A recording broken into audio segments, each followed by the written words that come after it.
الحمد والنعمة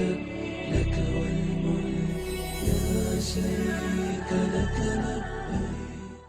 لبيك اللهم لبيك لبيك لا شريك لك لبيك إن الحمد والنعمة لك والملك لا شريك لك. لبيك اللهم لبيك لبيك لا شريك لك لبيك.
نحمدہ ونصلی علی رسولہ الکریم اما بعد فاعوذ باللہ من الشیطان الرجیم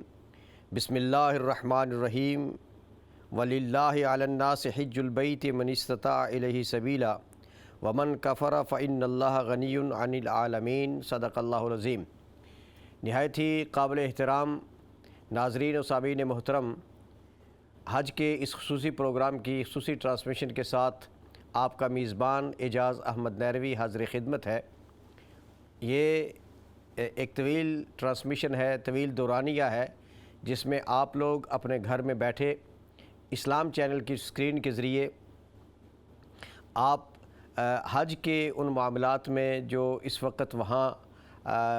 جاری و ساری ہیں ان میں شامل ہو رہے ہیں، آپ اپنی دعائیں شامل کر رہے ہیں، آپ اپنی التجائیں شامل کر رہے ہیں۔ وہ جو اس وقت وہاں اللہ کے گھر کا طواف اور آخری اس حج کے آخری لمحات ہیں، اور حج کے ان آخری لمحات میں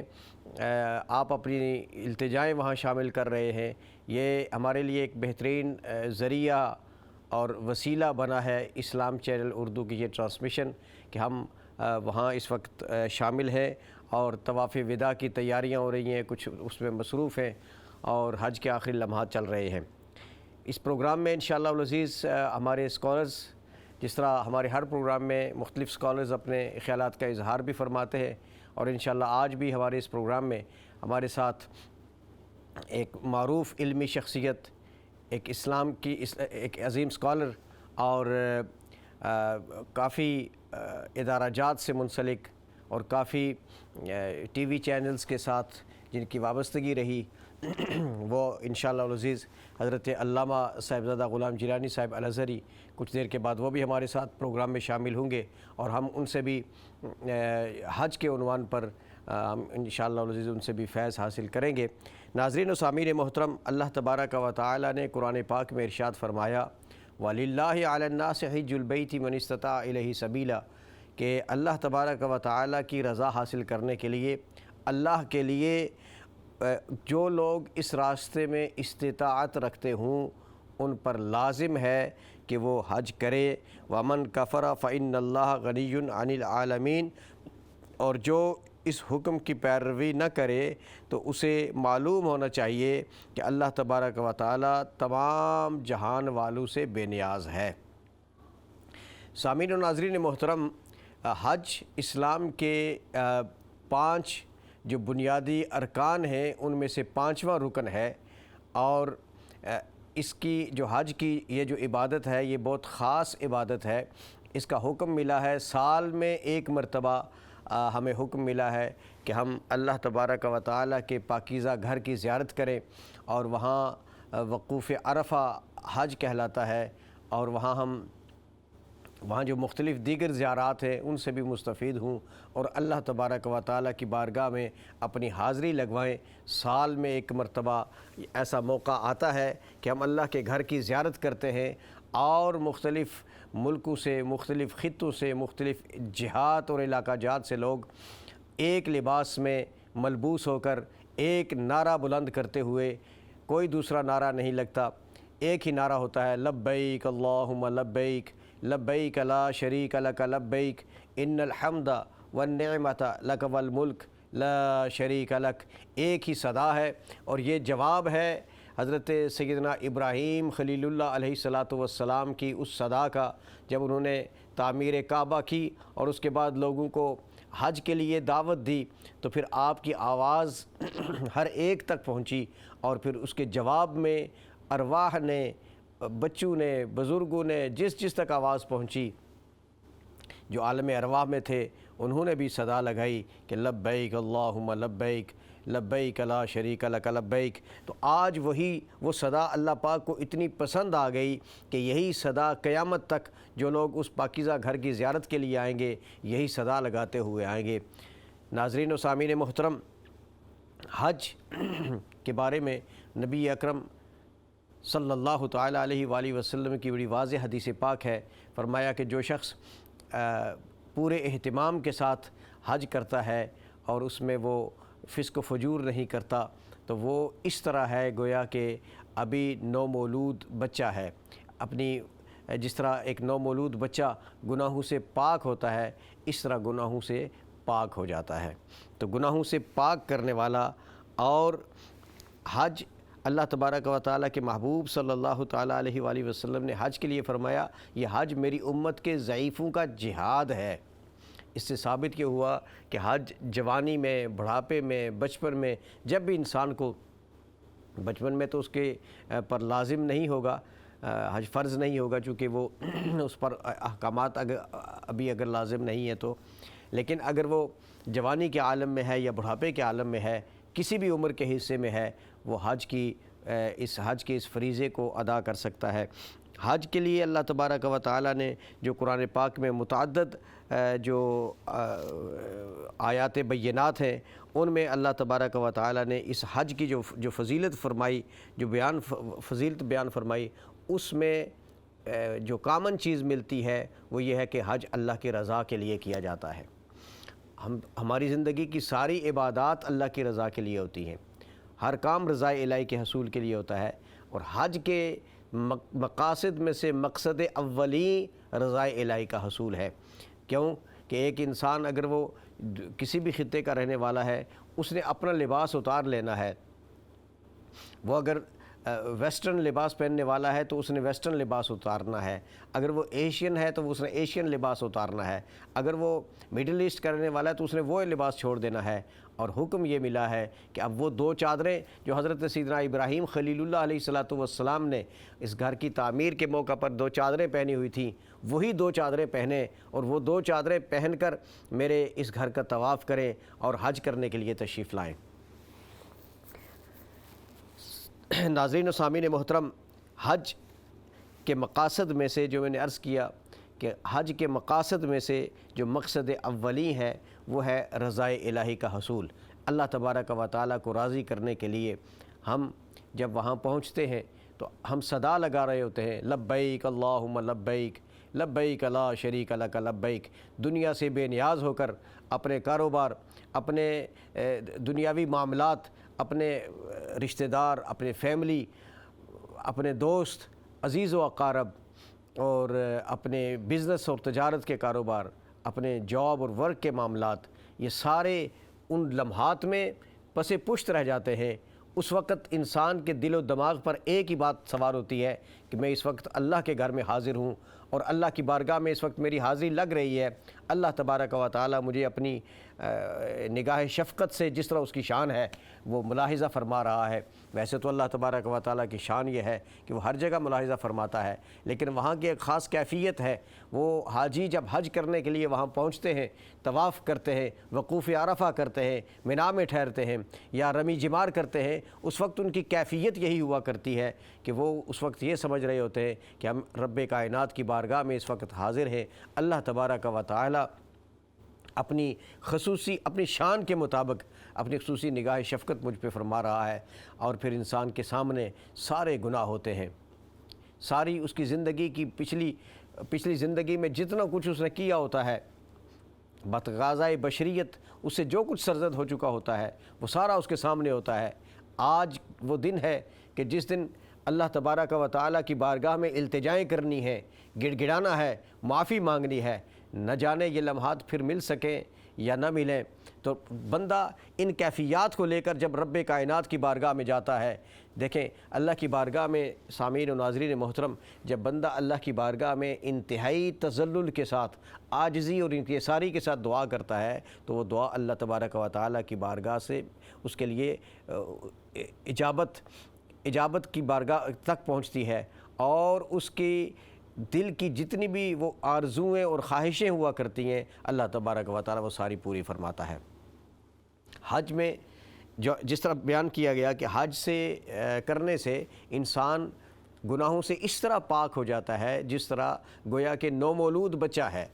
اس بچے پر کوئی گناہ نہیں ہوتا۔ اسی طرح ایک حاجی جب اللہ کی رضا کے لیے حج کرتا ہے، جب اس حج کے دوران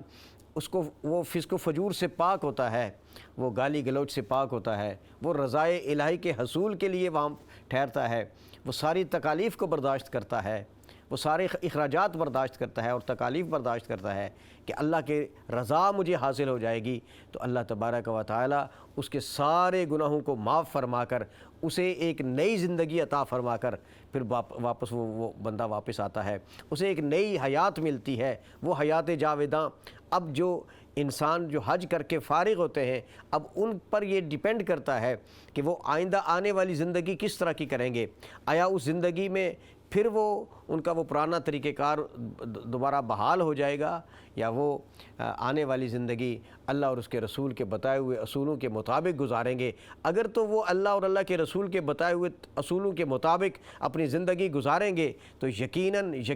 چونکہ حج کرنے سے پہلے گناہ تو ان کے معاف ہو گئے ہیں۔ دیکھیں انجانے میں نہ جانے کیا کیا گناہ ہم سے سرزد ہوئے، پچھلی زندگی نہ جانے کیسے گزری۔ اب موقع مل گیا حج ہو گیا، موقع مل گیا کہ گناہوں سے بندہ پاک ہوا، تو پاک ہونے کے بعد اب جب نئی زندگی کا آغاز کرتا ہے تو وہ آغاز اس طرح کرے کہ اس کی صبح بھی اللہ کی رضا کے لیے ہو، شام بھی اللہ کی رضا کے لیے، اسی لیے کہ جب وہ دنیا سے جائے تو پھر آواز آئے یا ایتھا النفس المطمئنہ ارجعی الی ربک راضیۃ مرضیہ فادخلی فی عبادی وادخلی جنتی۔ تو وہ نفس مطمئنہ بن جائے انسان۔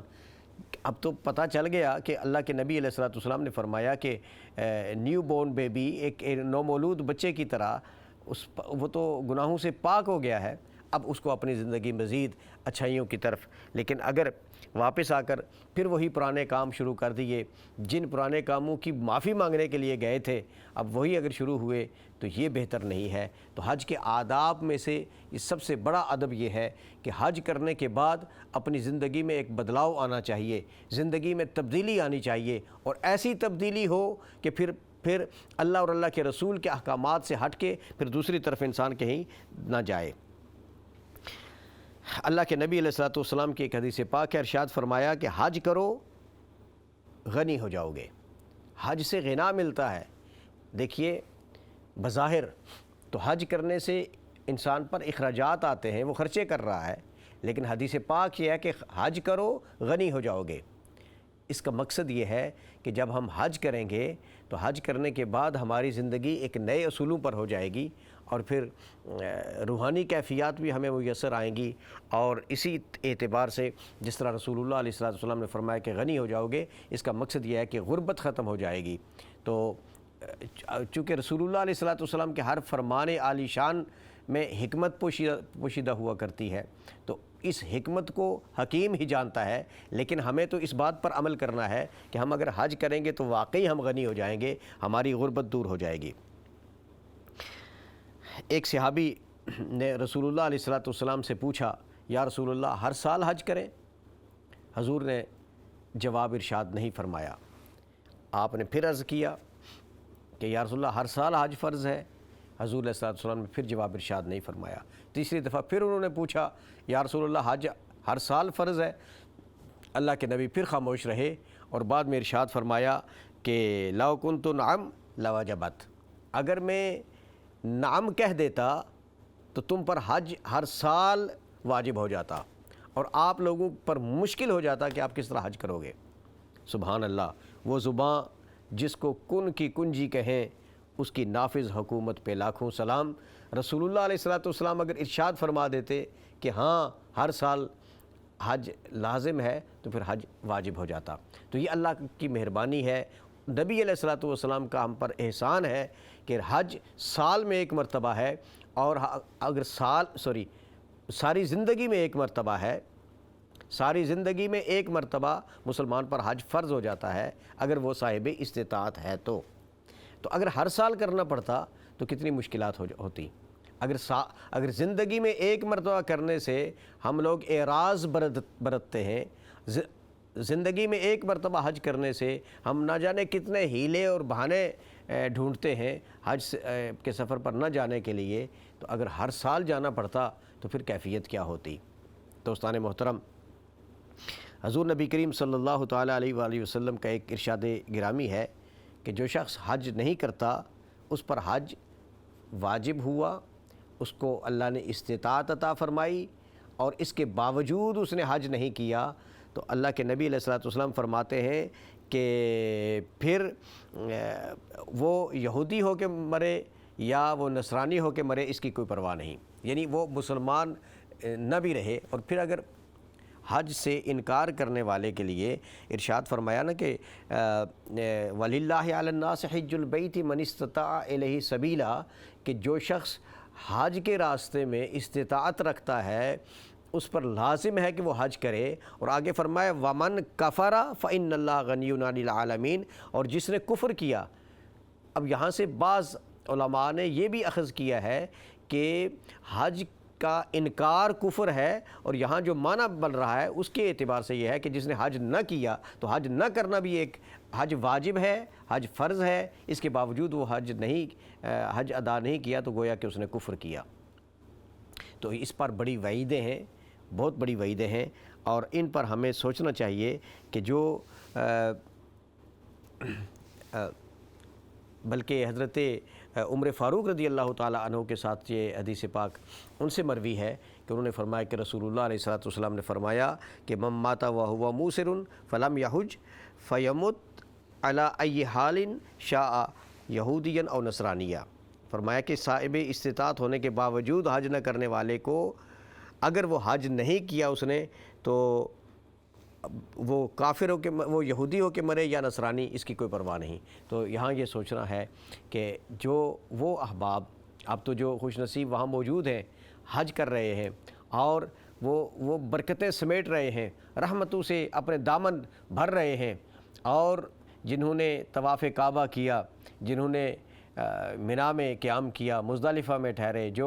جنہوں نے وقوف عرفات کیا، جنہوں نے زمزم پیا، اور جنہوں نے وہاں اس وقت حاضریاں دیں اور رحمتیں اور برکتیں سمیٹیں، وہ تو برکتیں اور رحمتیں سمیٹنے والے وہ تو الحمدللہ ایک بڑے مقام پر فائز المرام ہو چکے ہیں. لیکن وہ جو پروگرام بنا رہے ہیں اگلے سال جانے کے لیے، تو جو شخص آئندہ حج کے لیے پروگرام بنائے اس کو پھر اس پروگرام کو پر عمل درآمد کرنے کے لیے اپنی پوری کوشش بروئے کار لانی چاہیے. اس کو پوری جتنی بھی وہ کر سکتا ہے اتنی کاوش اور کوشش کرنی چاہیے. اگر وہ حج کی تیاری کر کے ٹال مٹول سے کام لیتا ہے تو یہ بہت غلط ہے. حج ہمارے لیے نہ جانے اس سال ہم اگر حج کریں گے تو اللہ تبارک و تعالی حج قبول فرمائے. آئندہ سال ہم اگر ٹال مٹول سے کام لیتے رہے، آئندہ سال تک اگر مہلت نہ ملی تو پھر کیا ہوگا؟ وہ لوگ جنہوں نے حج کی تیاری کی ہوئی تھی اور 2 سال یا 1 سال تقریباً 2 سال حج جو بند رہا ہے کرونا کی وجہ سے، اب وہ حج نہیں کر پائے. اس طرح کی پابندی بھی تو کوئی سامنے آ سکتی ہے، یا ہماری اپنی صحت جو ہے وہ بگڑ سکتی ہے، یا حالات معاملات گڑبڑ ہو سکتے ہیں. تو ایسی صورتحال میں جب بھی حج کا ارادہ کر لیا جائے تو پھر لیت و لال سے کام نہیں لینا چاہیے. پھر یہ ہے کہ پھر نکلنا چاہیے اور پوری کوشش کر کے اللہ کے گھر کی زیارت اور نبی رحمت صلی اللہ تعالیٰ علیہ وآلہ وسلم کی بارگاہ میں حاضری ضرور دینی چاہیے. ناظرین و سامعین محترم،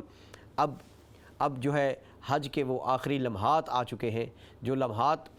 ایک سرمایہ حیات ہوا کرتے ہیں. چونکہ حج کی ساری محنت کے بعد جس طرح فرمایا کہ الدعاء مخ العبادہ،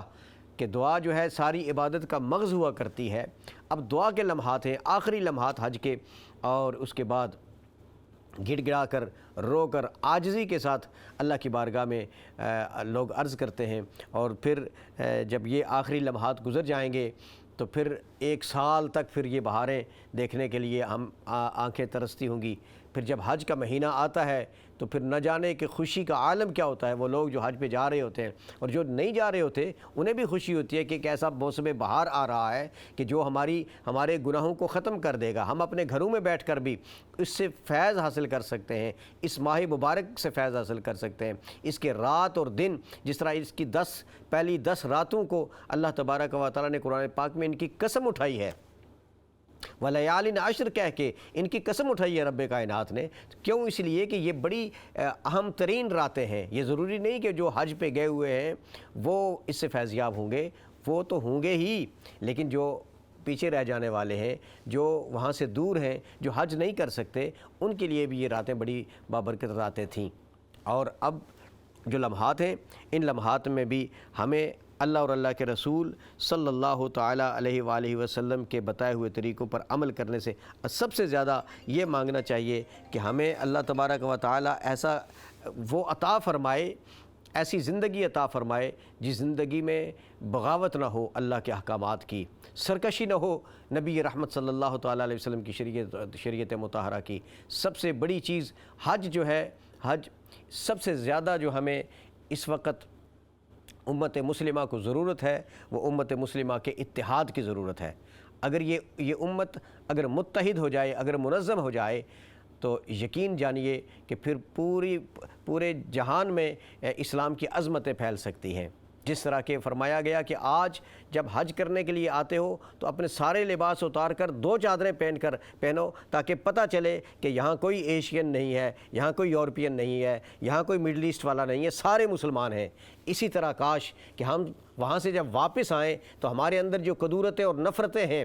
رقابتیں ہیں اور رنجشیں ہیں، وہ بھی ساری ہم وہاں دفن کر کے آئیں، ختم کر کے آئیں، کوئی فرقہ باقی نہ رہے۔ ہاں، اپنے ائمہ کو ضرور فالو کرنا چاہیے، اپنے ائمہ کو ضرور فالو کرنا چاہیے، لیکن جو ہمارے اندر انتشار پایا جا رہا ہے یہ انتشار ختم ہو جائے، اتفاق، پیار اور محبت کی فضا قائم ہو۔ جو فضا وہاں تھی وہی فضا قائم ہونی چاہیے۔ پورے عالم اسلام میں مسلمان متحد ہو کر آگے بڑھیں گے تو یقیناً اسلام کی عظمتیں مسلمانوں کو نصیب ہوں گی۔ ہم چھوٹے سے وقفے کی طرف بڑھ رہے ہیں، انشاءاللہ العزیز تھوڑے سے بریک کے بعد علماء کرام کے ساتھ آپ کی خدمت میں پھر حضرات ہوتے ہیں۔ السلام علیکم ورحمۃ اللہ تعالی وبرکاتہ۔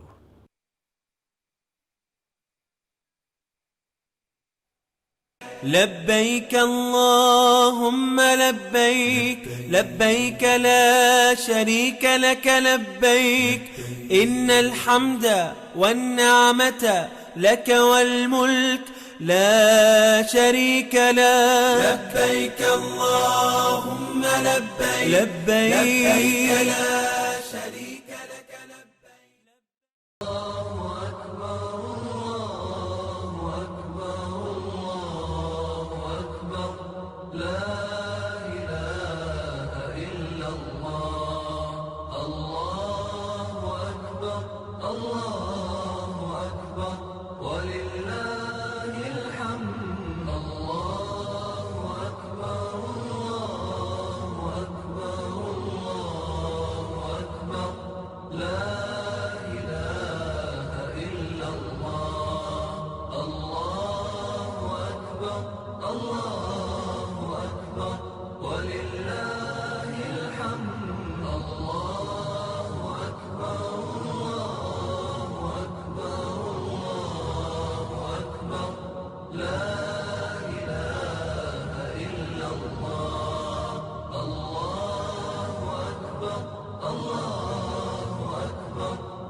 Welcome back. میں آپ کے خدمت میں حج کے حوالے سے گزارشات پیش کر رہا تھا، اور یہ ہمارا جو پروگرام، یہ ہماری ٹرانسمیشن بڑی لمبی ٹرانسمیشن چل رہی ہے حج کے حوالے سے انشاءاللہ العزیز، اور آپ حج کے لائیو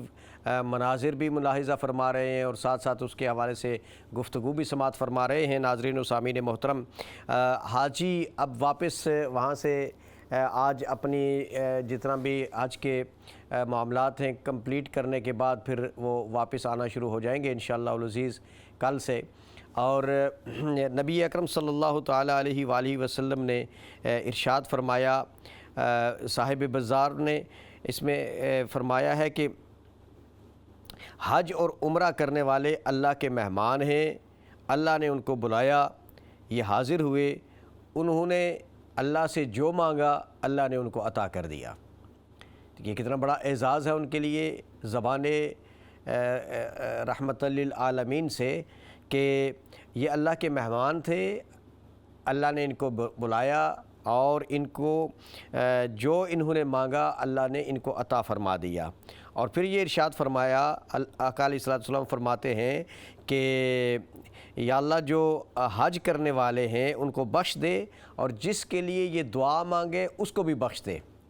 اور یہ کتنی بڑی عظیم دعا ہے، اور اسی دعا کے ساتھ میں ہمارے ساتھ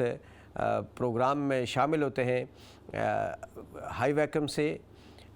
عظیم عالم دین اور جن کی بہت زیادہ خدمات ہیں ماشاءاللہ، حضرت علامہ صاحبزادہ پیر غلام جیلانی صاحب الازہری۔ حضرت آپ کو پروگرام میں خوش آمدید کہتے ہیں۔ وعلیکم السلام علیکم، شکریہ حضرت۔ ماشاءاللہ، آپ طبیعت ٹھیک ہے حضرت آپ کی؟ اللہ کریم کا بڑا احسان ہے، الحمدللہ۔ عید مبارک آپ کو۔ ماشاءاللہ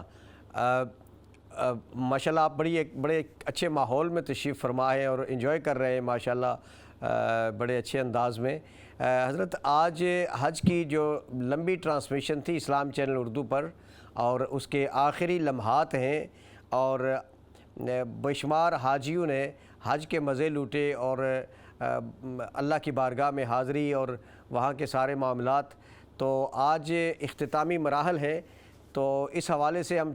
جاننا چاہیں گے کہ حاجیوں کو جو عظمتیں اور برکتیں اور سعادتیں میسر آئیں اور وہاں سے وہ ہمارے لیے جو کچھ لے کے آئیں گے، اس حوالے سے آپ کیا ارشاد فرما رہے ہیں؟ بسم اللہ الرحمن الرحیم۔ علامہ صاحب، سب سے پہلے تو اسلام چینل اردو اور آپ کے ساتھ جمیر و بقا اور جتنے احباب وہاں چینل پہ موجود ہیں، سب کو عید المبارک کی خوشیاں، عید الاضحیٰ مبارک کی خوشیاں مبارک ہوں۔ اور اس کے ساتھ ساتھ جو خوش نصیب احباب اس دفعہ انتہائی مشکل ترین حالات میں وہ ایک نیا جو سسٹم انٹروڈیوس ہوا ہے حج پورٹل، اس سے گزرتے ہوئے خوش نصیب احباب حج بیت اللہ کے لیے تشریف لے گئے اور بارگاہ مصطفیٰ صلی اللہ علیہ وسلم میں قبر انور کی زیارت اور مسجد نبوی شریف کی زیارت کے لیے گئے ہیں۔ یقیناً یہ بہت ہی خوش نصیب احباب ہیں،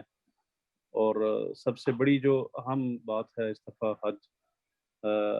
کئی سال کے بعد یہ سعادت نصیب ہوتی ہے حجاج کو۔ تو الحمدللہ اس دفعہ حج بیت اللہ جو یوم عرفہ ہے، جمعہ کا بھی دن تھا، اور اس کے بارے میں محدثین نے ارشاد فرمایا ہے کہ یعنی یوم عرفہ کے جو دن جو حج نصیب ہوتا ہے، اس کا 70 حجوں کے برابر اللہ تبارک و تعالیٰ انہیں اجر و ثواب عطا فرماتا ہے۔ اور یہ بہت بڑی سعادت ہے ان احباب کے لیے کہ جو اس مرتبہ حج بیت اللہ کے لیے سفر پر گئے ہیں۔ میں صرف ایک مختصر گزارش یہ کرنا چاہتا ہوں کہ حج کا سفر یہ محبت کا سفر ہے۔ حج کا سفر یہ اہل عشق اور محبت کے لیے ایک تسکین کا سفر ہے۔ آپ ان مقامات سے، ان جگہوں سے، ان شاعر اللہ کے ان مقامات سے گزرتے ہیں جہاں پہ سیدنا ابراہیم علیہ وعلی نبینا الصلاۃ والسلام، ابراہیم خلیل اللہ علیہ السلام کے قدم لگے، جہاں حضرت اسماعیل علیہ وعلی نبینا الصلاۃ والسلام ذبیح اللہ، ان کے قدم لگے، ان کی قربانیوں کا تذکرہ ہے، ان کی یادوں کا تذکرہ ہے۔ اور قدم قدم پر آپ کو کئی ایسے حج ریچول سے اور حج کی پریکٹسنگ سے گزرنا پڑتا ہے جن کی آپ شاید کوئی وقتی طور پر جسٹیفیکیشن اور عقلی توجیہ بیان نہ کر پائیں، لیکن یہ صرف عقل کے معاملے ہوتے ہیں۔ جب معاملہ خالصتاً محبت پر منحصر ہو، صرف وہاں یہی دیکھا جاتا ہے کہ میرے محبوب کی ادا کیا تھی، ان کا انداز کیا تھا، ان کا طریقہ کار کیا تھا، اس کو اپنایا جاتا ہے۔ صفا مروہ کو اب تو پانی کی کمی نہیں ہے، اس وقت تو جناب سیدنا اسماعیل علیہ وعلی نبینا الصلاۃ والسلام پانی کی پیاس کی وجہ سے بے تاب تھے۔ ماں کی ممتا بے تابی کی وجہ سے صفا اور مروہ کے درمیان 7 چکر لگاتی ہیں۔ آج پانی کی کمی نہیں ہے، لیکن اللہ تبارک و تعالیٰ نے اپنے محبوبوں کے ان اداؤں کو ایسا ثبت کر دیا ہے کہ جب تک آپ اللہ کی اس بندی سیدہ ہاجرہ علیہ السلام رضی اللہ تعالیٰ عنہ ان کی یادوں کو آپ سفر حج کا زیور نہ بنائیں گے، عمرے کا میں شامل نہ کریں گے، تو آپ کی تکمیل حج اور عمرہ نہیں ہوتی۔ یہ تمام وہ مراحل ہیں۔ پھر اس میں قدم قدم پر جو اللہ تبارک و تعالیٰ کی نشانیاں ہیں، حضور صلی اللہ تعالیٰ علیہ وسلم نے خود فرمایا کہ مناسک حج مجھ سے سیکھو، حج کرنے کا طریقہ کیا ہے۔ اور جگہ جگہ پر میرے آقا صلی اللہ علیہ وسلم کا قیام، منا کے اندر، مزدلفہ کے اندر، عرفات کے میدان کے اندر، پھر مختلف جگہ پر خطبات کا جو مجموعہ خطبہ حجت الوداع کے نام سے جانا جاتا ہے۔ پھر خانہ کعبہ کے اندر میرے آقا صلی اللہ علیہ وسلم کا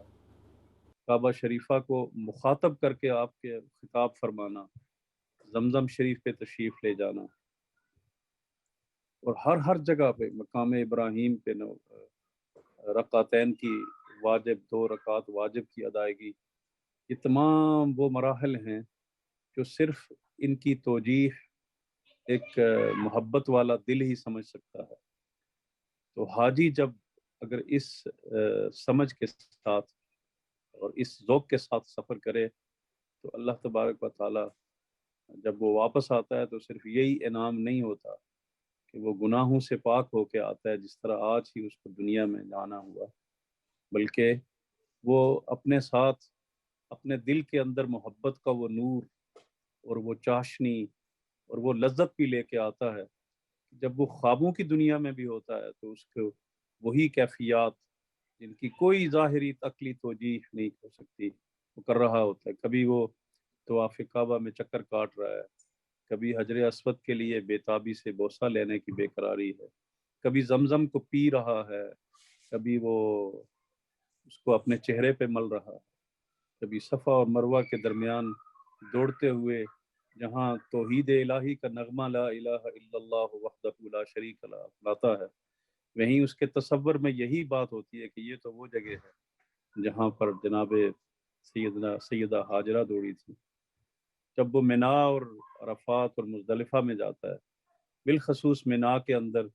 وہ جو عظیم الشان واقعہ اللہ تبارک و تعالیٰ نے سورہ صافات میں اس کا تذکرہ فرما کے حضرت اسماعیل علیہ السلام کی قربانی کا تذکرہ، جناب اسماعیل ابراہیم علیہ السلام کی اللہ کے حکم کے سامنے تابع داری اور سیدہ ہاجرہ کی فرما برداری، اس کی یاد میں جب قربانی کی جاتی ہے تو اس سے مقصود تو گوشت نہیں تھا اور نہ ہے، لیکن اس سے مقصود یہی تھا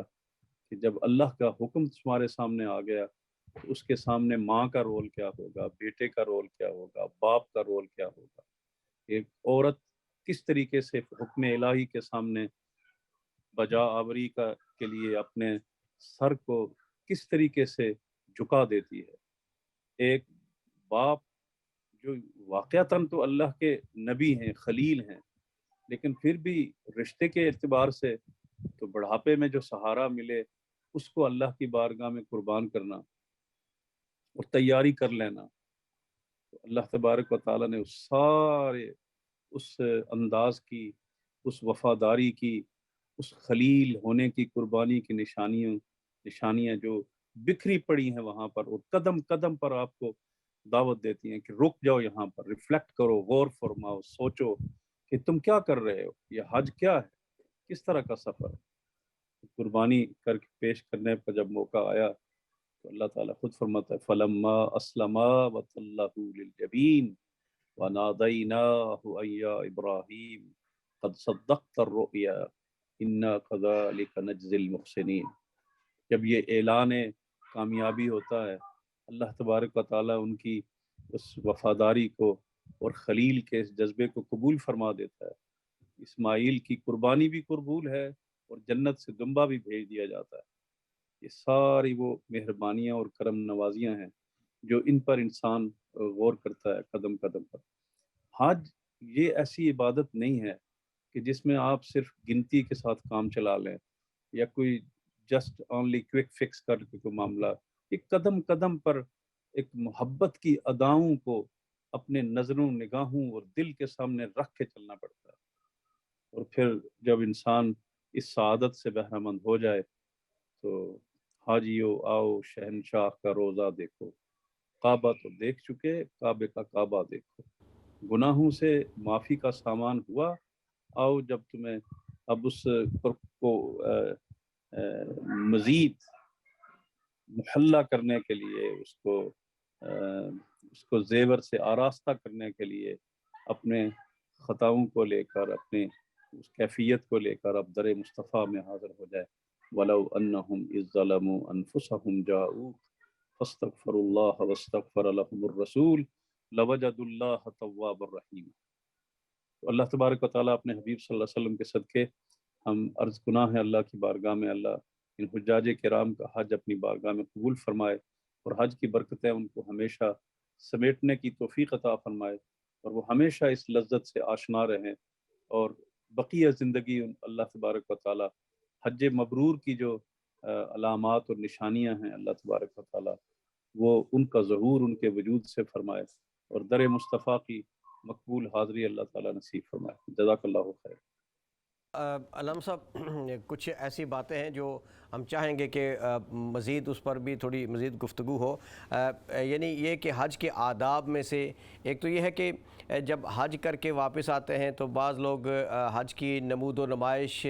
اور حاجی بننے کی خواہش ہوتی ہے، ویسے تو حاجی بننے کی خواہش ہونی بھی چاہیے، لیکن بعض اس طرح کے وہ ایک نمود و نمائش کا عنصر جس میں غالب آ جاتا ہے، تو کیا ارشاد فرمائیں گے اس حوالے سے آپ؟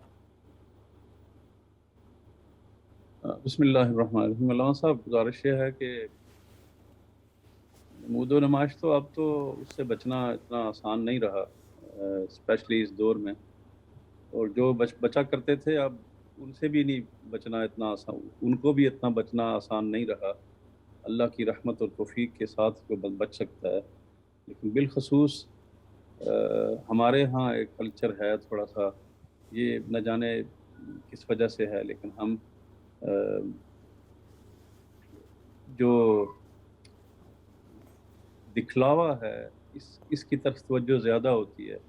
اور اس کی جو روح ہے اس کی طرف دھیان کم ہوتا ہے۔ حاجی جب واپس آئے اس کو ملو، اس سے گناہوں کی بخشش کی دعا مانگو، اس کو مبارکباد دو کہ اللہ تعالیٰ تیرا حج قبول کرے، اللہ تعالیٰ سے سائی کو اپنی بارگاہ میں قبول فرمائے۔ یہ اصل میں طریقہ۔ باقی اگر مثلا کوئی تھوڑی بہتی کو خوشی، اظہار مسرت ضرور ہو، لیکن یعنی اتنا بندے کو حج کے بعد یہ مزاج نہیں ہونا چاہیے کہ اگر مجھے کسی نے حاجی کر کے نہیں بلایا تو میں اس کے اسلام کا جواب ہی نہیں دوں گا۔ یہ مزاج کم از کم نہیں ہونا چاہیے، یہ اتنا اچھا نہیں ہے، اور اس سے بچنا چاہیے۔ باقی معاملات جو ہیں، ہماری بہت ساری کلچرل چیزیں ہیں جن کو ہم نے اپنی عبادات کے اندر اور عبادات کے ساتھ کہیں گسیڑا ہوا ہے ساتھ۔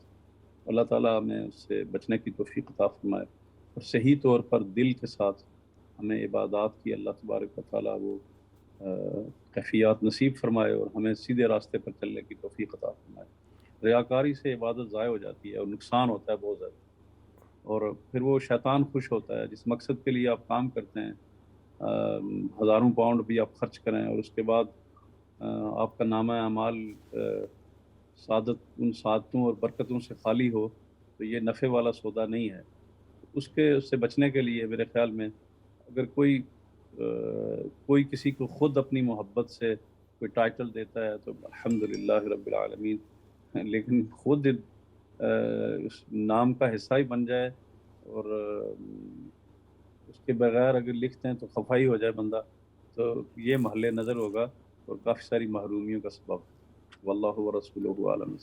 ماشاءاللہ حضرت، ہمارے ساتھ ایک کالر ہیں، ان کی کال لیتے ہیں اور کیا دیکھتے ہیں کہ کون ہے اور کیا جاننا چاہتے ہیں۔ السلام علیکم ورحمۃ اللہ وبرکاتہ۔ وعلیکم السلام ورحمۃ اللہ وبرکاتہ۔ وہ آپ کے مہمان بہت ہی قابل احترام، صرف ایک ان سے درخواست کروں گی کہ اس پر روشنی ڈال دیں، زیادہ ٹائم نہیں لوں گی۔ صرف اتنا کہنا چاہوں گی کہ ایک حاجی کی سب سے بڑی پہچان یہ ہونی چاہیے کہ اللہ اور اللہ کے رسول کی ناپسندیدہ چیزوں کو ڈیلیٹ کر دے، اور جو اس کی پسندیدہ چیزیں ہیں اللہ اور اللہ کے رسول کی، اس کو اپنی زندگی میں شامل کر لے بس۔ ماشاءاللہ بہن، بہت اچھی کال کی آپ نے اور بہت اچھی بات کہی آپ نے۔ یہ تو اللہ تعالیٰ توفیق نصیب فرمائے کہ ہم سب بھی اسی طرح ہو جائیں کہ اللہ کے رسول کی رضا والی چیزوں کو ہی ہم رہنے دیں۔ اسپیشلی حاجی صاحبان جو حج کر کے آ رہے ہیں، ان کے لیے بھی آپ کی بہت اچھی خواہش آپ نے بہن ارشاد فرمائی ہے۔ جی علامہ صاحب، اب بہت سارے لوگ جو اس دفعہ حج کی تیاری کی نہیں جا سکے اور آئندہ تیاری، حج کی فرضیت اور اہمیت کے حوالے سے حج کتنا ایک ضروری ہے، آپ کیا ارشاد فرمائیں گے تاکہ وہ آئندہ آپ کے ارشادات کی روشنی میں آگے وہ حج کی تیاری کے لیے اور زیادہ محنت اور کاوش سے آگے بڑھیں؟ کہ حج تو اسلام کے جو 5 بنیادی ارکان ہیں، ان اعمال ہیں، ان میں سے ہے، اور یہ حج کا اسلام کا ایک رکن ہے، لیکن یہ صرف ان احباب پر فرض ہے جو اس کی استطاعت رکھتے ہیں۔ اس کی استطاعت جسمانی بھی ہے اور مالی بھی ہے۔ جب وہ مالی طور پر اور جسمانی طور پر اس کی استطاعت رکھتے ہیں، کوئی عارضہ لاحق نہیں ہے، راستہ پرامن ہے، تو اس وقت ان پر حج فرض ہے۔ تو یہ ہمیشہ کوشش کرنی چاہیے کہ مرنے سے پہلے اللہ تبارک و تعالیٰ جو اللہ کی طرف سے ذمہ داریاں ہم پر آئی ہیں، اس کو اللہ تبارک و تعالیٰ ہمیں پورا کرنے کی توفیق عطا فرمائے۔ اس کی تفصیل جو ہے وہ الحمدللہ آپ کتنے دن سے غالباً بیان فرما رہے ہیں، تو ان کی ریپیٹ کرنے کی ضرورت نہیں ہے، لیکن صرف اتنا عرض کروں گا کہ صرف وہی جنہیں استطاعت ہے، وہی نہیں بلکہ جن کو وقتی طور پر استطاعت نہیں ہے،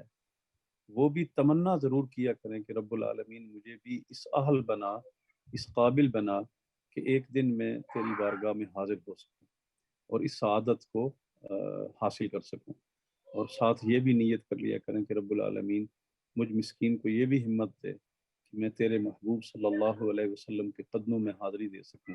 آپ کی مسجد شریف میں نماز ادا کر سکوں، آپ کے روضہ مبارک ریاض الجنت میں جا سکوں، آپ کے قبر انور کی زیارت کی سعادت حاصل کر سکوں۔ تو انسان کو یہ دعائیں مانگتے رہنی چاہیے۔ کسی وقت اللہ تعالیٰ مہربانی فرماتا ہے، اسباب پیدا ہو جاتے ہیں، اور یقیناً اللہ تعالیٰ کی مہربانی سے اللہ تبارک و تعالیٰ مالی معاملات بھی درست کر دیتا ہے، جسمانی صحتیں بھی واپس آ جاتی ہیں۔ لیکن ایک چیز جو حضور صلی اللہ علیہ وسلم کی ایک مبارک حدیث ہے جس کا مفہوم مبارک یہ ہے کہ جب کسی پر حج فرض ہو جائے تو وہ ڈیلے نہ کرے۔ اس کو کوئی پتہ نہیں ہے کہ آنے والے جو سال ہے اس کی کیفیت کیا ہوگی، اس کی صحت ٹھیک رہے گی یا نہیں رہے گی، اس کا مال اس کے پاس ہوگا یا نہیں ہوگا۔ تو یہ ہم نے پچھلے چند سالوں میں یہ دیکھ لیا ہے کہ کئی لوگ پلان تھا ان کے لیے کہ وہ حج کے لیے جا رہے ہیں، لیکن ایسی مرض آئی کہ جس نے سب کچھ سٹاپ کر کے رکھ دیا، اور پہلی مرتبہ ہم نے اپنی آنکھوں میں دیکھا کہ حرم طیبہ کا جو کیفیت تھی وہ دیکھی نہیں جا رہی تھی۔ تو بہرحال یہ ہے کہ مسلمانوں کو آرزو اللہ کی بارگاہ میں کرتے رہنا چاہیے، اور بڑی توجہ کے ساتھ اللہ کی بارگاہ میں مانگنی چاہیے کہ اللہ تبارک و تعالی ہمیں اپنی کریم بارگاہ میں حاضری کی توفیق نصیب فرمائے۔ ماشاءاللہ ماشاءاللہ۔ ناظرین و سامعین محترم، جس طرح کہ آپ حضرت علامہ صاحب سے ابھی بڑے خوبصورت انداز میں سماعت فرما رہے تھے کہ حج جب آپ پر واجب ہو جاتا ہے تو اس کے بعد پھر اس کے لیے کوشش کرنی چاہیے، اور آج آپ چونکہ اس دفعہ کا حج تو ختم ہو گیا ہے، آئندہ سال کے لیے جن احباب نے تیاری کرنی ہے ان کے لیے یہی گزارش ہے کہ حج کے لیے بھرپور تیاری کیجیے، اس لیے کہ آئندہ سال جب آئے گا اس کے بعد پھر پتہ نہیں موقع ملتا ہے یا نہیں ملتا۔ حضرت قبلہ علامہ صاحب، اگلا سوال میرا آپ سے یہ ہے کہ جو لوگ حج واجب ہونے کے باوجود حج نہیں کرتے ان کے لیے کیا وعید ہے کہ انہیں قرآن و حدیث کی روشنی میں کہ ان کے ساتھ کیا سلوک ہوگا جو حج استطاعت کے باوجود وہ حج پہ نہیں جاتے؟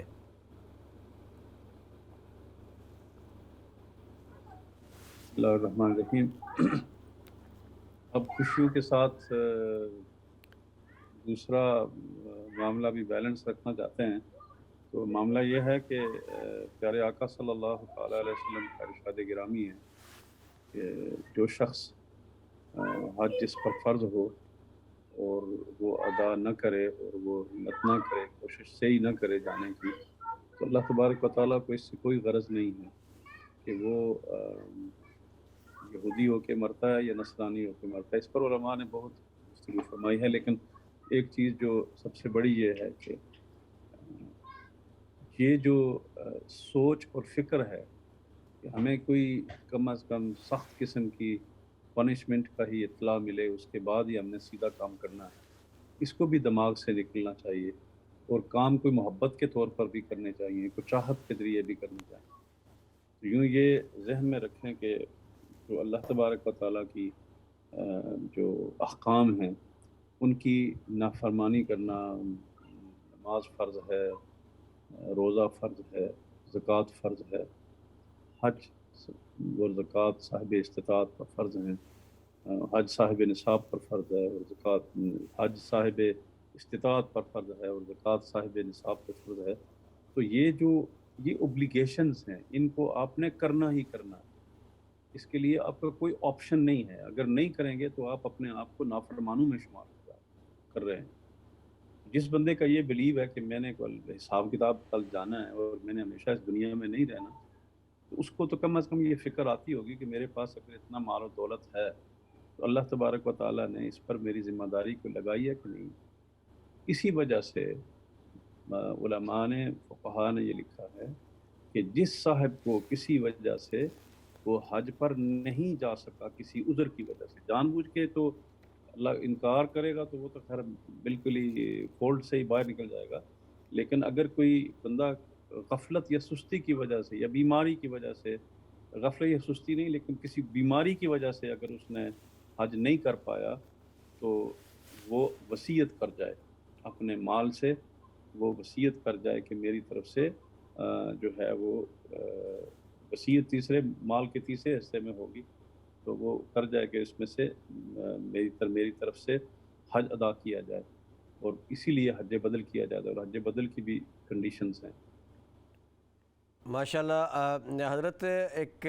مختصر سا وقفہ آ رہا ہے. اس بریک کے بعد انشاءاللہ العزیز آپ کے علم سے ہم فیض حاصل کریں گے، اور سامعین و ناظرین ہماری فون لائنز بھی اوپن ہوتی ہیں، آپ فون کال کے ذریعے ایک سوال بھی کر سکتے ہیں. بریک کے بعد حاضر ہوتے ہیں انشاءاللہ. لبيك اللهم لبيك، لبيك لا شريك لك لبيك، إن الحمد والنعمة لك والملك لا شريك لك. لبيك اللهم لبيك، لبيك لا شريك لك لبيك. اور ہم آج حج کی بڑی لانگ ٹرانسمیشن کے آخری لمحات ہیں. آپ حضرات حج کے عنوان پر گفتگو سماعت فرما رہے ہیں. ہمارے اس پروگرام اسلام چینل اردو کے اس پروگرام میں حضرت علامہ صاحبزادہ پیر غلام جیلانی الازہری صاحب ہائی ویکم سے، وہ بھی ہمارے ساتھ شامل پروگرام ہے. اور آپ حضرات فون کالز کے ذریعے کچھ پوچھ سکتے ہیں حج کے حوالے سے، دعاؤں کے حوالے سے آپ کر سکتے ہیں. حج جس طرح کہ ناظرین و سامعین آپ کے علم میں ہے کہ حج ہمیں تزکیہ نفس سکھاتا ہے. حج ہماری تربیت کا سال میں ایک مرتبہ آتا ہے، اور یہ ہماری تربیت کرتا ہے کہ آپ ہر کام ان صلاتی و نسکی و محیای و مماتی للہ رب العالمین، اس کے آپ سراپا اس کا اظہار کریں کہ ہماری نمازیں، ہمارے روزے، ہمارا سب کچھ اللہ تبارک و تعالیٰ کے لیے ہے. تو خلوص اور اخلاص سکھاتا ہے. ہمارے ساتھ ایک کالر ہے، ان سے بات کرتے ہیں اور اس کے بعد آگے بات چلے گی. السلام علیکم ورحمۃ اللہ وبرکاتہ. السلام علیکم. جی وعلیکم السلام. میں یہ آپ سے ایک دو مشورہ پوچھنا چاہتی ہوں. السلام علیکم. جی میں نے یہ پوچھنا ہے کہ حضرت موسیٰ علیہ السلام سے فرعون نے معافی مانگی تھی دریا میں ڈوبنے سے پہلے، تو پھر اللہ تعالیٰ نے فرمایا کہ اگر موسیٰ علیہ السلام اگر اللہ تعالیٰ سے معافی مانگتا فرعون تو میں اسے معاف کر دیتا، تم نے معاف نہیں کیا. اور دوسرا سوال ہے میرا، جی دوسرا سوال یہ ہے کہ میرے نواسے نے ریبٹ کی پرورش کی ہوئی تھی، ریبٹ کی 2 سال کا ہو گیا، اب اس کو کینسر ہو گیا. تو ڈاکٹر کہتے ہیں کہ ہم اسے کل کر دیتے ہیں، کل کر کے جلا دیں گے. تو میرا نواسا جو ہے وہ روتا ہے، وہ کہتا ہے میں نے نہ کل کرنے دینا ہے نہ میں نے جلانے دینا ہے، تو کیا کرنا چاہیے؟ جی جو آپ کا حضرت علامہ صاحب کچھ ارشاد فرمائیں گے؟ آپ یہ جو کینسر کے مریض کے حوالے سے بات کر رہی ہیں ہماری بہن، آپ انہیں کچھ. بسم اللہ الرحمن الرحیم. پہلی بات تو یہ ہے کہ ہمیشہ یاد رکھیے کہ اس طرح کی جو سیریس امراض ہوتی ہیں ان میں سے جو ماہر ڈاکٹر ہوتے ہیں اور کنسلٹنٹ ہوتے ہیں ان سے بیٹھ کے پراپرلی ڈسکس کریں اور بچے کو سمجھانے کی کوشش کریں. اور جو مشورہ ان ڈاکٹروں کا ہوگا، کنسلٹنٹس کا ہوگا، اسپیشلسٹ کا ہوگا، اسی پر اللہ کی توفیق اور مہربانی سے عمل کریں تو ہمارا کام تو صرف علاج کروانا ہے، شفا تو اللہ تبارک و تعالیٰ نے عطا فرمانی ہوتی ہے۔ تو یہ بڑا امپورٹنٹ ہے کہ ہم کوشش کریں کہ اس کسی معاملے میں جس معاملے میں خود ہماری اپنی فیلڈ نہیں ہے اس میں کوئی ہم ججمنٹ نہ دیں، فیصلہ نہ کریں۔ بچہ اگر کہتا ہے تو شاید اس کو ضرورت ہوگی کہ اس کو سمجھایا جائے، اس کو ترغیب بتایا جائے کہ مرض کی نوعیت کیا ہے، اس کی سیریسنس کیا ہے، اور ڈاکٹر سے مشورہ کریں، اپنے لوکل آپ کا ڈاکٹر ہو، جی پی ہو، اس سے بھی بات کریں، اور جو کنسلٹنٹ کی زیر نگرانی اس کی علاج ہو رہا ہے ان کے ساتھ مشورہ کریں، اور مجھے امید ہے کہ انشاءاللہ آپ ترغیب دیں گے تو آپ کا نواسہ مان جائے گا۔ جی ماشاء اللہ۔ ہمارے ساتھ ایک اور کالر ہے۔ السلام علیکم ورحمۃ اللہ وبرکاتہ۔ وعلیکم السلام ورحمۃ اللہ وبرکاتہ۔ جی آپ کو بہت بہت عید مبارک ہو۔ جی آپ کو بھی میری بہن۔ آپ جی یہ اسلام چینل اردو بہت ہماری رہنمائی کرتے ہیں۔ آپ مجھے یہ بتا دیجیے کہ ہم یہ جو حج پہ ہم جو سنتیں پوری کرتے ہیں حضرت ابراہیم علیہ السلام کی اور حضرت صلی اللہ علیہ وسلم کی، ہم سارا مجھے ایکسپلین کر دیں کہ ہم کیوں جب مکہ سے آتے ہیں مینا میں 5 دنوں کے لیے، پھر وقوف عرفہ کرتے ہیں اور مزدلفہ میں اور رمی، یہ کون کون سی سنتیں ہم پوری کرتے ہیں اور کہاں کہاں سے، یہ ذرا ایکسپلین کر دیں پلیز۔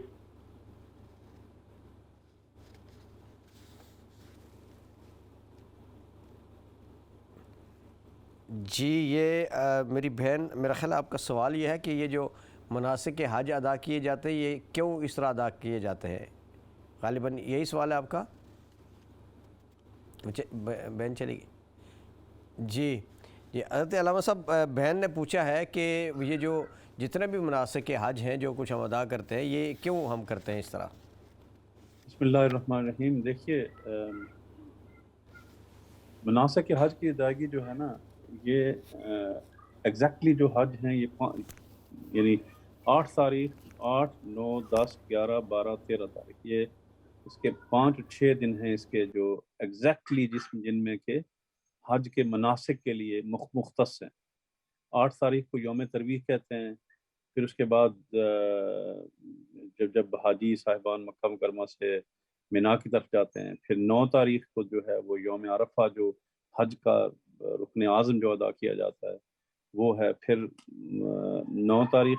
مغرب کے بعد جو ہے وہ چلے آتے ہیں مزدلفہ کی طرف۔ مزدلفہ رات قیام ہوتا ہے، اور صبح جو وقوف عرفہ، وقوف مزدلفہ صبح صادق کے بعد جو وجوب واجب ہے اس کے کرنے کے بعد پھر رمی جمار کے لیے نکلتے ہیں، شیطان کو پتھر مارنے کے لیے، پھر واپس مینا میں آ جاتے ہیں۔ دوسرے دن 3 شیطانوں کو پتھر مارے جاتے ہیں۔ اسی طریقے سے یہ تقریباً عمل آپ کا 12 تاریخ کو آپ زوال کے بعد پتھر رمی جمار کر کے مکہ شریف جا سکتے ہیں، یا اگر آپ ٹھہرنا چاہیں جس میں فضیلت زیادہ ہے تو آپ 12 تاریخ کو رات کو رک جائیں، اور دوسرے دن صبح سورج طلوع ہونے کے بعد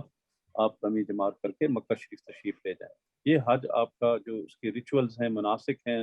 جو اس کی رسوم ہے حج کی، وہ مکمل ہو جاتی ہیں۔ اب یہ ہم کیوں کرتے ہیں یا کیسے کرتے ہیں یا کتنی بار کیا کرنا ہے، کہاں رکنا ہے، یہ طریقہ حضور صلی اللہ تعالی علیہ وسلم کی مبارک عمل شریف سے ہمیں پتہ چلا ہے کہ حج کی ادائیگی کا طریقہ کار یہ ہے۔ خود پیارے آقا صلی اللہ علیہ وسلم کی حدیث پاک ہے کہ خذوا عنی مناسککم، اور کما قال رسول اللہ صلی اللہ علیہ وآلہ وسلم کہ تم حج کا طریقہ مجھ سے سیکھو۔ میرے آقا صلی اللہ علیہ وسلم نے مدینہ طیبہ سے آپ جب روانہ ہوئے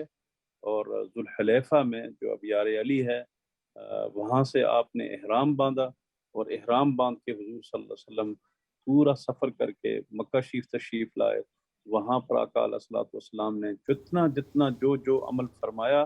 وہ آج ہماری کتب احادیث میں وہ بالکل اسی طریقے سے محفوظ، ایک ایک لمحے کی اور ایک ایک دن اور رات کی جو حضور صلی اللہ علیہ وسلم کی روانگی اور سفر کے احوال تھے وہ الحمدللہ بڑی ڈیٹیل کے ساتھ اور مائنیوٹ ڈیٹیل کے ساتھ وہ ہمارے پاس محفوظ ہیں،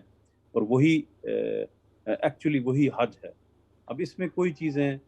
فرض ہیں، کوئی چیزیں واجب ہیں، کوئی چیزیں سنتوں میں سے ہیں، کوئی چیزیں مستحب ہیں، کوئی ایسے کام ہیں کہ جن کے آپ نہیں کریں گے تو آپ کا حج ہوگا ہی نہیں۔ کوئی کچھ ایسے کام ہیں جن کے کرنے کی وجہ سے اگر آپ کا حج کے دوران اگر آپ سے وہ کام ہو گئے تو آپ کو کچھ کمپنسیٹ جرمانہ دینا پڑتا ہے، ایکسپیشن یا کفارہ دینا پڑتا ہے، دم دینا پڑتا ہے، صدقہ کرنا پڑتا ہے۔ یہ بہت ساری یعنی عبادات میں جتنی ڈیٹیل کے ساتھ حج کی تفصیل کتب احادیث میں موجود ہے، اتنے تک کسی اور عبادت کی نہ تو اتنا لمبی تفصیل ہے اور نہ اتنی تفصیل کے ساتھ اس کو یعنی ہمیں اس چیز کی بڑی اہمیت ہے کہ ہم حج کرنے سے پہلے کم از کم اس چیز کو دیکھ لیا کریں کہ کم از کم حج کرنے کا طریقہ کار کیا ہے۔ اگر حضور صلی اللہ علیہ وسلم کے اس مبارک حج کی اس پورے سفر کو اگر آپ احادیث طیبہ میں پڑھ لیں آپ اس کو، تو آپ کے سامنے ساری چیزیں ہو جاتی ہیں۔ پھر الحمدللہ اللہ کریم فقہا کی قبور پر رحمتوں کا نزول فرمایا، عامہ مجتہدین کی، انہوں نے پھر آقا علیہ الصلوۃ والسلام کے عمل شریف سے، عمل مبارک سے، حضور علیہ الصلوۃ والسلام کی معمول شریف سے ان چیزوں کو الگ کیا۔ کچھ قرآن پاک کی آیات ہیں، کچھ احادیث ہیں، حضور صلی اللہ علیہ وسلم کی سنن مبارکہ ہیں، ان سب کو اکٹھا کر کے پھر اس کی ترتیب بنائی ہے۔ اس میں کچھ فرض ہیں، کچھ واجب ہیں، کچھ مندوب ہیں، مستحبات ہیں، سنن ہیں، اور پھر اس میں کچھ چیزیں حرام ہیں، کچھ چیزیں میں مکروہ تحریمی ہیں، کچھ مکروہ تنزیہی ہیں، کچھ مباح ہیں۔ یہ ساری وہ تفصیل ہے جو کہ فقہا نے اپنی کتب کے اندر بیان کی ہے۔ جب بھی کوئی صرف ریکمینڈ ہم یہی کریں گے کہ جو بندہ بھی اللہ تعالیٰ کی توفیق و مہربانی سے جس کو حج پہ نہ بھی جانا ہو تب بھی اس کو حج کے بارے میں پڑھنا چاہیے، لیکن جس کا ارادہ ہے کہ میں حج کرنے کے اہل ہو چکا ہوں اور مجھ پر حج فرض ہے، اس کے لیے لازم ہے کہ وہ اسٹڈی کرے اور کسی عالم دین کے پاس بیٹھ کے کچھ وقت گزارے۔ مختلف ہمارے جو مساجد ہیں، ہمارے جو مراکز ہیں، ان میں باقاعدہ حجاج کی ٹریننگ ہوتی ہے، تربیت ہوتی ہے۔ خود یہاں میں 2 دہائیوں سے زیادہ تک الحمدللہ حجاج کرام کو پورا ایک ہفتہ پورے مسائل گھر روانگی سے واپسی تک جو ہے وہ ان کو بالترتیب پریزنٹیشن کے ساتھ عرض کرتے رہے ہیں۔ تو مین مقصد یہی ہوتا ہے کہ انسان جب یہاں سے جائے تو مناسک حج کو صحیح طریقے سے ادا کر دے، تاکہ وہ اس کے فضائل اور اس کے آداب سے جو ہے وہ کما حق وہ فیضیاب ہو سکے۔ ماشاءاللہ ماشاءاللہ۔ ہمارے ساتھ ایک کالر ہے۔ السلام علیکم ورحمۃ اللہ وبرکاتہ۔ وعلیکم السلام ورحمۃ اللہ وبرکاتہ۔ میں مس سید بات کر رہی ہوں ہنسرو سے۔ جی فرمائیں۔ میں نے یہ سوال پوچھنا ہے کہ میں ہیلتھ وائز کا میری پرابلم ہے، تو میں اپنی زندگی میں کسی کو حج کرا سکتی ہوں؟ یہ مجھے بتائیں گے انہوں نے کیا فرمایا بہن نے؟ میں مجھے ہیلتھ میری ٹھیک نہیں ہے، تو میرا باڈی جو پارکنسن ہے مجھے، تو میں وہ زیادہ دیر کھڑا نہیں ہوں، اور بھی سمجھ گیا۔ تو اپنی زندگی میں کسی کو حج کرا سکتی ہوں؟ اچھا حج بدل کے حوالے سے حضرت یہ بڑا اچھا ان کا اچھا سوال ہے۔ تو میری بہن آپ کے سوال کو اس یا ابھی دوسری کال لیتے ہیں، اس کے بعد علامہ صاحب آپ کے سوال کا جواب عرض کریں گے۔ جی السلام علیکم ورحمۃ اللہ وبرکاتہ۔ Next caller. وعلیکم السلام ورحمۃ اللہ وبرکاتہ۔ جی میرا سوال ہے حج کے بارے میں۔ اگر کوئی وقت ایسا تھا مفتی صاحب کہ آج سے 35-40 سال پہلے اس ملک کے حالات جو تھے، اس وقت آپ نے حج نہ اپنا کیا ہو، سخت فرض ہو چکا ہو، لیکن بچوں کی ذمہ داری، بچے چھوٹے ہوں زیادہ ہو جو ابھی نہ جا پائے، تو لیکن اپنے والدین کو حج کرا دے، اپنی والدہ کو، بیٹی ہو یا بیٹا ہو، تو کیا اس کا جو فرضی حج ہوگا یا نفلی حج ہوگا والدہ کا؟ خود نہیں کیا اور اپنی جگہ والدین کو حج کرانا ہے؟